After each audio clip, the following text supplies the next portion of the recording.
Bea may nakikiusap na, "Wag naman kami husgahan, lumaki lang kami na walang kapitbahay na masasandalan tuwing may problema kami. Buti na lang nandito si Kalingap Rab, natutuwa ako na parte na kami sa isang Kalingap Angels. Makakapasok na kami sa school bitbit ang tiwala at confident sa sarili." Ito ang mga katagang lumalabas sa bibig ni Bea, "Grabe ka pala magsalita, minsan lang pero tagos sa puso." At Bea, nanunood pala siya sa vlog nila.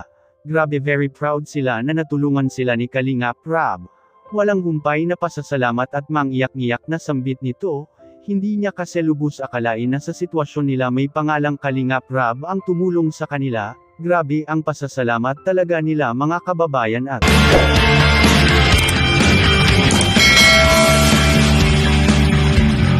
alam mo na kung ano. Bea nagmamakaawa na, hiling niya sana makalipat na daw sila ng tirahan. Ito daw ang isa sa mga dahilan kung bakit ganito at para bang zombie nga ang turing ng mga kapitbahay nila. Kahit nasa bahay lang sila, ay wala pa rin pala silang lusot. Dahil nga sa pinagpiestahan pa rin pala sila ng kanilang mga kapitbahay doon. Tawanan at para bang masaya ang mga kapitbahay nila na tinatawag na zombie sisters ang tatkong Tres Marias na mahiyain, kaya naman gusto talaga ng magkakapatid na aalis na lang doon sa tinitirhan nilang bahay, at nanay nila bakit aalis na at papunta sa malayong lugar.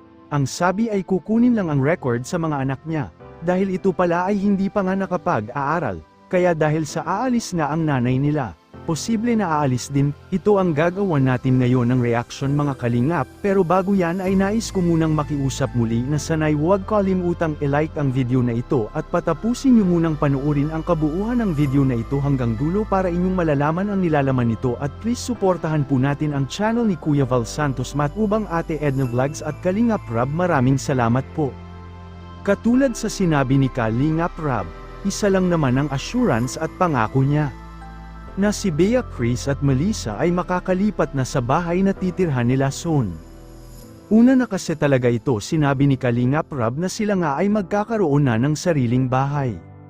At ito rin kasi ang hiling nila, kaya naman dito sa episode 8 ay ating mapapansin na nakiusap pala ang nanay niya na kailangan na nilang makalipat. Dahil umano ay may tendency pala na sila ay palalayasin na sa tinitirhan nila ngayon. Hindi pala sa kanila ang lupa at nakikitira lang pala sila. At sa anumang oras, ay paalisan na ito ng may-ari. At di naman sila handa dito, dahil nga sa wala pa naman silang sapat na pera pampagawa ng bahay.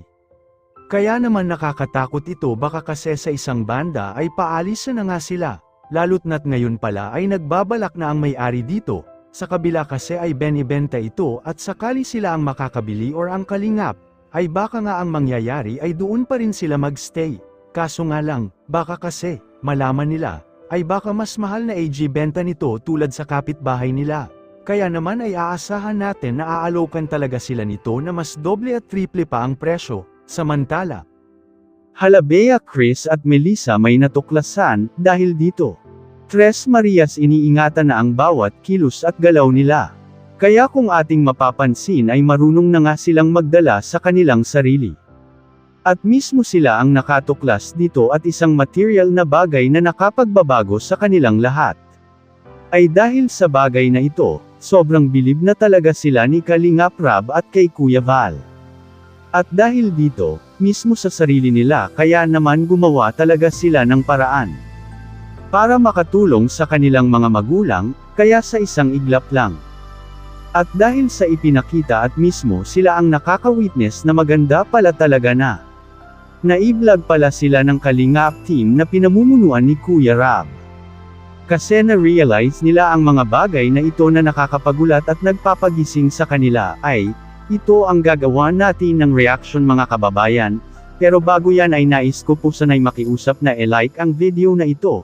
At paunawa lang po na patapusin nyo munang panuorin ang kabuuan ng video na ito hanggang dulo, para inyong malalaman ang nilalaman nito, at please suportahan po natin ang channel ni Kuya Val Santos Matubang, Ate Edna Vlogs, at Kalingap Rab.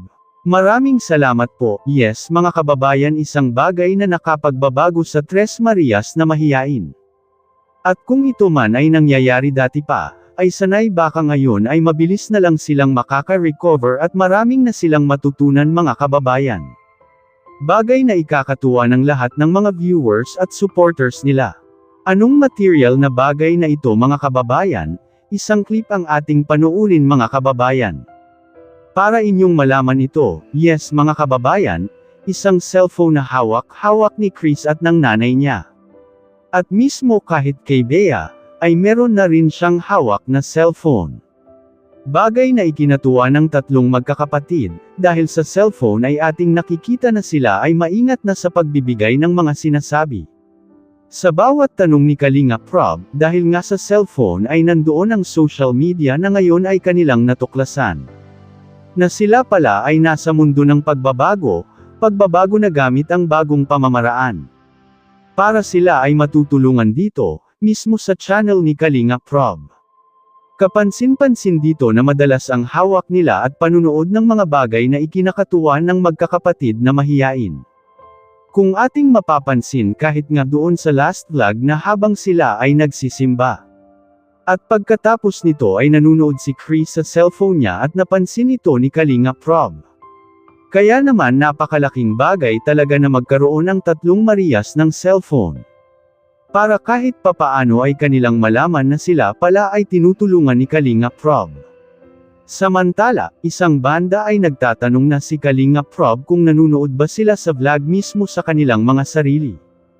Pero itinanggi nila ito at sinabi na hindi sila nanunood. Bagkus ay nanunood sila sa ibang beneficiary ni Kalingap Rob. Na tulad nila ay kanilang tinutulungan, kaya naman dito may isip at talagang ating mabibigyan ito ng lunas at sagot sa mga katanungan. Na bakit sila ay mahihiya kung ito man ay ikakaganda sa kanilang buhay. Mga kababayan dito ating napag-alaman at nakikita na ang laki ng pagbabago. At biglang transform ng tatlong Tres Marias dahil dito sa mismong bagay na ito. Ay napakalaking bagay po para matutulungan po sila. Na ipapapaintindi, at maipapaliwanag sa kanila na ito pala talaga ang nangyayari. Ay may dahilan at hindi lamang basta camera ang kanilang hinaharap. Kundi ito ay parte para sila ay matulungan, dahil minsan ang naipaliwanag ni Kalingap Rob na dahil sa pagbablog or pagbibigay ng kung anuman ang kanilang tulong ay dahil dito sa mga viewers at supporters na nakasuporta at nanunood sa kanila. Mga kababayan kaya dito kung ating pansinin kahit ang nanay nito ay talagang pinorsige sila kahit nga ang tatay ay pinorsige din sila na makikipag-cooperate. Dito kay Kalingap Rob tuwing punta, at kahit nga kay Kuya Val ay walaan doon dapat sila at magkakaroon na ng kooperasyon at pakikasama. Pakisisalamuha, sa mga kasamahan ng Kalingap, dahil dito ay ating kapansin-pansin na sobrang laki na po ng pagbabago ang nangyayari. At nakakatuwang isipin na talagang ginawa ng lahat ni Kalingap Rob ang ganitong sitwasyon at para masanay na talaga sila. Halimbawa na dito ang pagsisimba, pamamasyal sa SM. At swimming, bonding na rin, alam nyo ba ay may kulang pa dito mga kababayan?